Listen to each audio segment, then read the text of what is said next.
Welcome to the Black Doctor Collective podcast. We as Black doctors are in a unique position. We can change our communities, healthcare, and the world. Of course, we start by changing the way we see and value ourselves. I'm your host, Dr. Shanika Horn, pediatrician and physician coach, travel extraordinaire. I am so happy to have you here and listening. So let's get into it.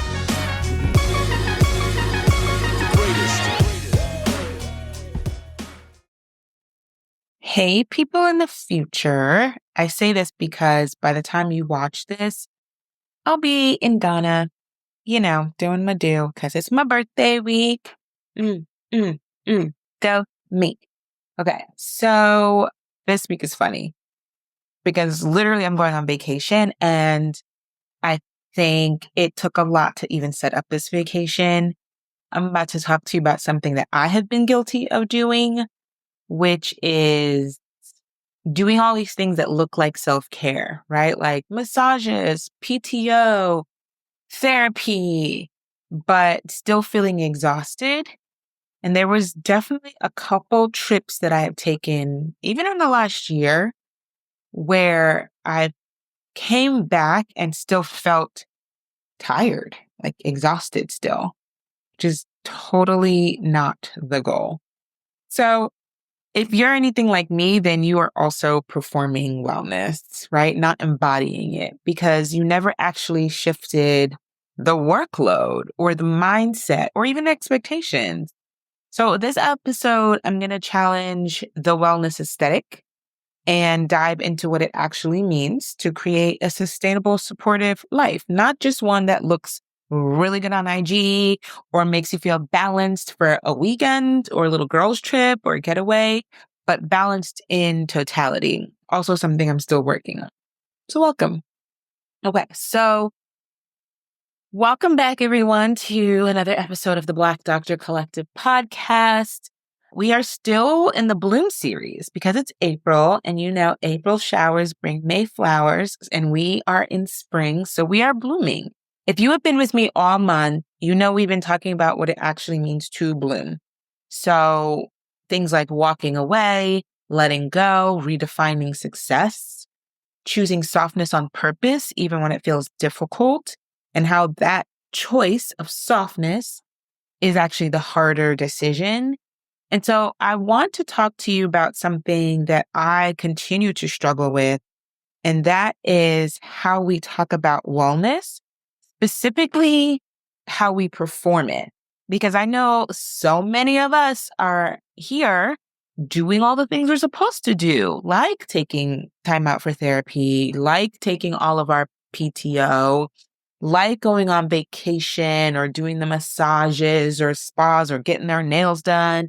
All the things that are supposed to fill our cup, but we're still tired, still stressed, still waking up with the Monday morning scaries, counting down to Friday.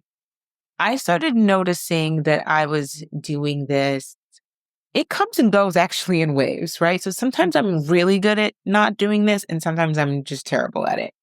I notice this a lot in the creation of my own business and being an entrepreneur.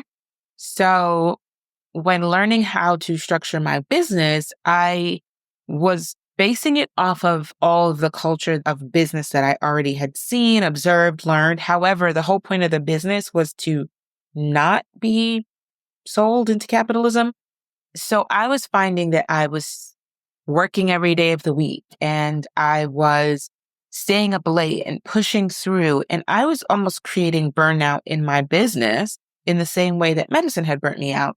And the difference was in medicine, there was someone for me to blame, like the system, my bosses, just everything, society.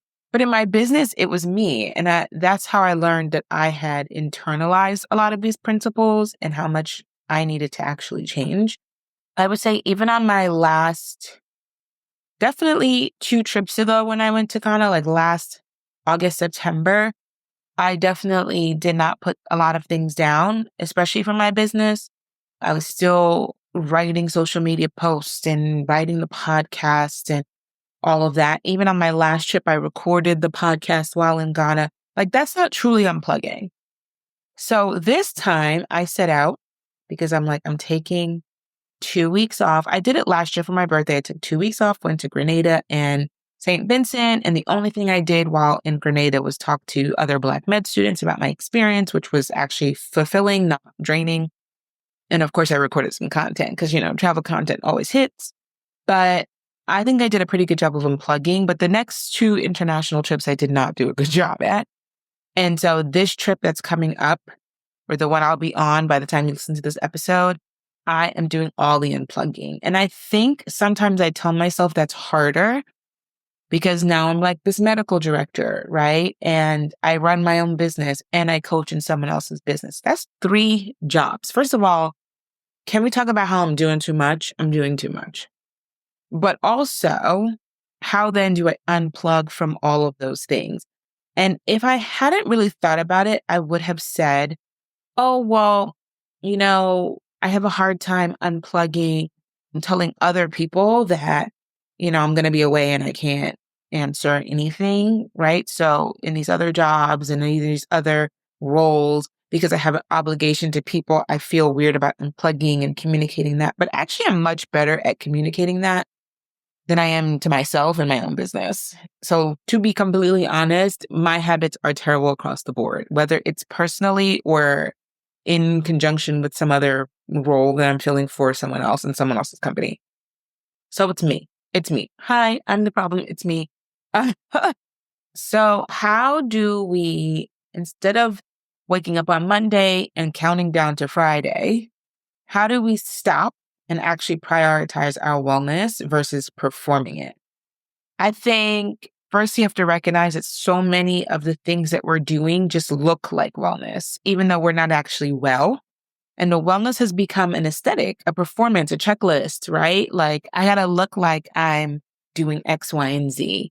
I think a lot of times in the last couple of years, especially I would say 2022, 2023, when I was traveling, it really was a form of escapism. It was also me challenging in my own mind that I could take that much break and vacations and how to do it, but I was still trying to escape from my life. Like I wasn't always happy in all of those clinical scenarios, and so think about the things that you're doing that are performative, right? Like I have clients that are doing coaching with me on their lunch break. I have therapy in the middle of the day, right? And then we're all still going right back into working a 60-hour week. Not me, I don't work 60 hours. Well, actually, I might work 60 hours a week between the different jobs.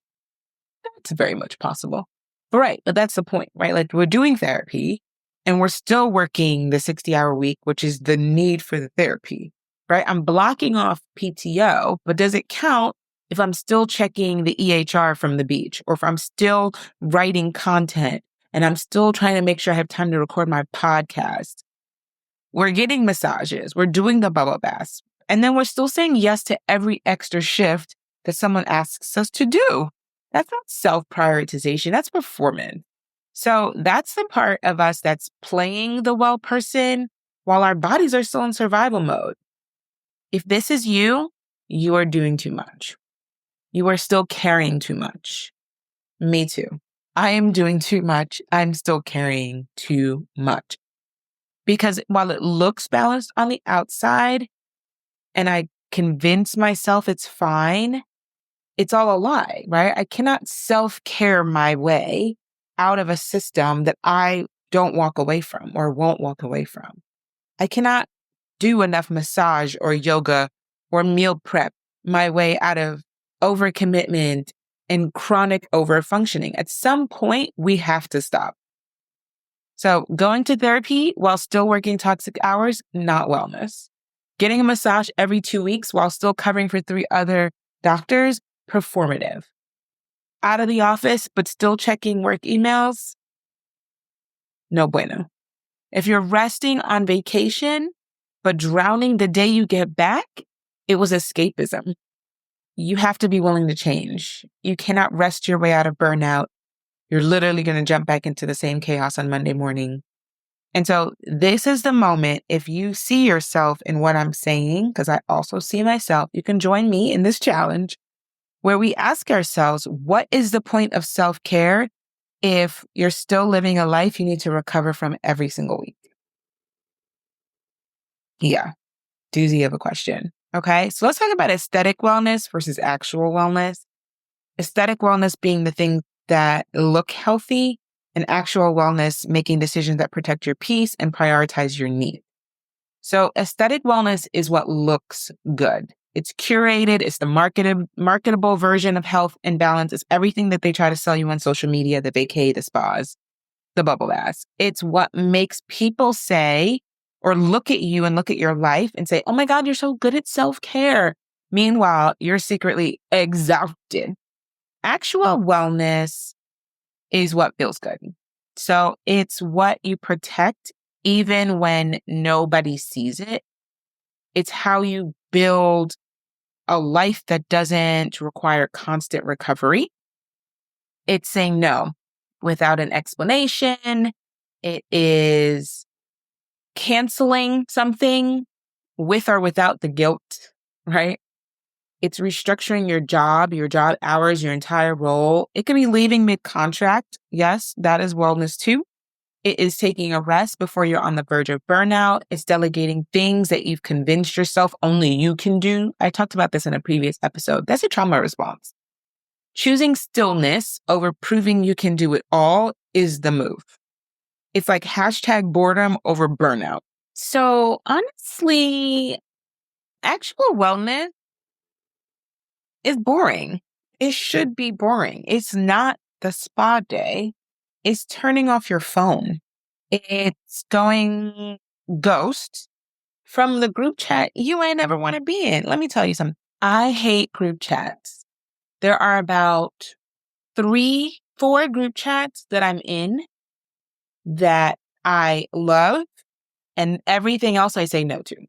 I hate a group chat. Like I have group chats with like very specific sets of close friends. And everything outside of that, I want no parts of. So I will pull myself out of a group chat with the quickness. Okay. It's also asking yourself, am I doing this because it looks good? Right? If no one is watching me do this thing, do I still feel really good about doing it? Because wellness is actually like a systemic shift, right? It's not a coping mechanism. So let's get into a little bit of how you actually shift when you're ready. I think the first things first is to name what is performative. Like what honestly are you doing because it looks healthy or feels productive, but it's actually empty? Maybe you're just doing stuff. Like you're out and about, but you don't really want to be out and about. You're going to all these fun brunches, but you don't really want to be doing those things. Yeah, I mean, there's a lot of things that we do that are performative that actually don't fill us, but we think they're supposed to fill us and they just don't. Or other people will look at it and think it's filling and it's not. So I would say challenge yourself to look at one thing, make one change this week that does not look impressive, but feels better. I can give you an example. So in preparation, like I said, for this trip that's coming up, I started like last Friday. Friday is the day I do remote medical director activities, right? So I have a lot of meetings on Fridays, check-ins, with the team that is reporting to me, but also with the person that I report to. And I literally started these meetings with, all right, I know that there's some outstanding tasks, some of which are probably time sensitive. So that actually needs to get done in the next couple days because I'm out from Friday. As in, if you don't get it back to me, it ain't happening until I come back, right? Read those lines, okay? Because I am literally unplugging. I am constantly trying to teach people how to think without me. Like I need to be able to remove myself from the day-to-day workflow and things still function. If you are the linchpin, if you are the thing holding everything together, that is not a good thing. That's not a good job. You should be removable, not replaceable, right? Because at a certain degree, they need you to come back. But things should be able to function, at least at baseline, without you. Okay? Like they should be able to compensate for what you, not sustainably perhaps, right? Like if you're a doctor and you're in a clinic and other people are going to cover for you, they will do that for a pointed period of time. It's not sustainable for them to pick up all the extra things, but they should be able to do that without you still having to check your EHR, still responding to patient messages. Like, you should not have your lab basket still come to you while you're on vacation, right? I think another way to do this is to define what your metrics are for wellness. So wellness for everybody looks completely different. I remember in residency, all the wellness programs looked the same.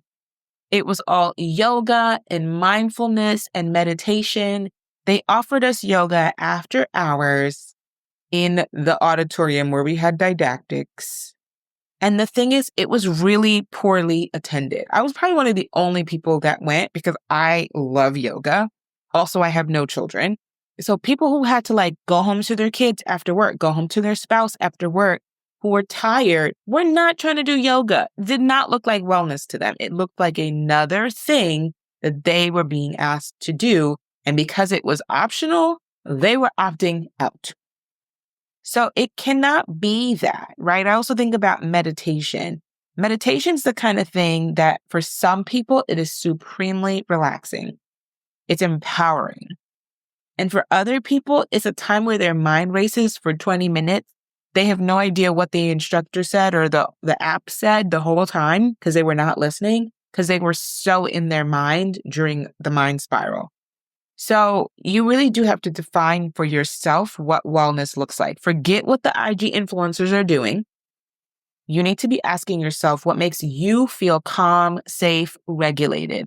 Is it fewer meetings? For me, it's fewer meetings, it's fewer emails, it's less decision-making about things that do not directly require my decision-making skills. I get decision fatigue. So anything that relieves me from having to make yet another decision is a value of wellness. For you, is it like getting up and listening to music in the morning?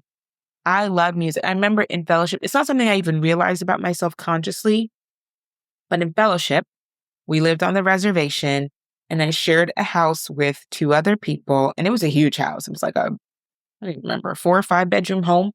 So everybody had their own space. There was 2 floors, right? It was a very large house.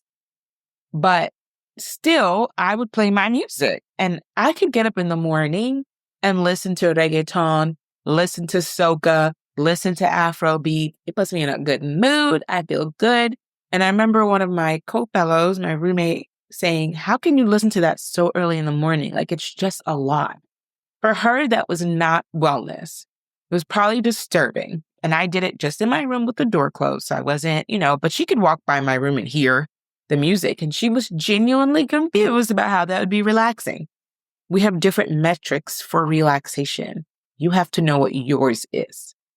In professional life, wellness and relaxation looks like not having to do a 24-hour call. It looks like not doing weekend shifts, to be honest, although sometimes I still do a couple, but not having to do them with any regularity feels good. Okay, another way to do actual wellness is making just one unsexy, unpostable change. Cancel a call. Okay? Take a nap. Say no without the paragraph. I know that's hard. We talked about last week about how ease in soft life is actually very difficult because saying no is difficult.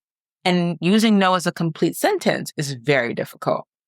But you don't really have to explain prioritizing peace. And so, make it's not sexy. It's not, boundaries is not necessarily sexy. We've glorified boundaries a little bit and not very well because we're still not even clear for the most part on what it actually means to have and hold a boundary. It's not about the other person. That's the cue. But these things are just they're not sexy, right? You're not going to go on the internet and be like, I upheld my boundary. I mean, you could rant about it. People rant about all kinds of things, but let's make it unpostable. And then the more sustainable, concrete thing that I want for you is to build systems, not escapes. So don't treat rest like a reward. You have to build it in. You have to design your life to include it before you're exhausted so that you don't reach exhaustion. It might mean rewording your contract. I don't know how it's going to look for you. It might mean stepping away from a leadership role. Might be something I might be doing. It could be quitting. It's just whatever you decide you need to start doing, right? This is not a rash decision. This is something you're building over time. This is something you're going to practice in the long run. So that's what I want you to do. Start building the system. So the reason I decided to become an entrepreneur, to build a coaching business. Yes, I love helping people. Yes, I think it's a giant middle finger to the system to teach doctors how to earn more money. But it was also creating income for myself that I got to control. It was building a company for myself that valued the people that worked with me and for me, was fluid, and showed my brain even another way to do things, another way to operate, another way to make money that wasn't built on forced productivity. So yeah, all of these things are how you would move towards. Now, you don't have to be an entrepreneur. That's not what I'm saying. Please don't take that. I'm saying that whatever it is you're building should be in support of a systemic change for you. So this is literally the work we're doing. I think I am going to move forward with calling the program the Negotiating Life Program, because it really is, although any day negotiator still works, but it doesn't really matter what I call it. It's that the fact that we're literally doing the work. We're not just performing, being okay. We're building these lives that feel good. We're changing our contracts to support balance, like regular balance, not escapism, not just asking for more PTO so that we can have more options to escape. We're creating across the board different types of structural changes that allow us to thrive and to just feel better. So if you're a Black woman physician who's tired of just surviving, who wants to actually do active wellness, not performative wellness, make systemic changes, get more time, earn more money, right? Therefore, start to establish what it means like to feel balanced and at peace. And you are just figuring it out, right? Like you don't want to figure it out alone. You want the exact framework on how to do it because we've troubleshooted this to the end. Then you join us, right? You reach out, you join us. The May cohort is starting at the end of May because I'm coming back from vacation in May. The doors will close in mid-May. So if you're interested, let's get on a call. Let's schedule a call. The link for that is in the show notes. Reach out and let's talk about how to do active wellness, how to change your job so that you can change your life. Okay. Have a good week. Bye. Thank you so much for listening. Please subscribe to the podcast. And what I want you to do next is link us everywhere you can. Instagram at The Black Doctor. Just become part of our collective. I want you here. Thanks. Until next time. Bye.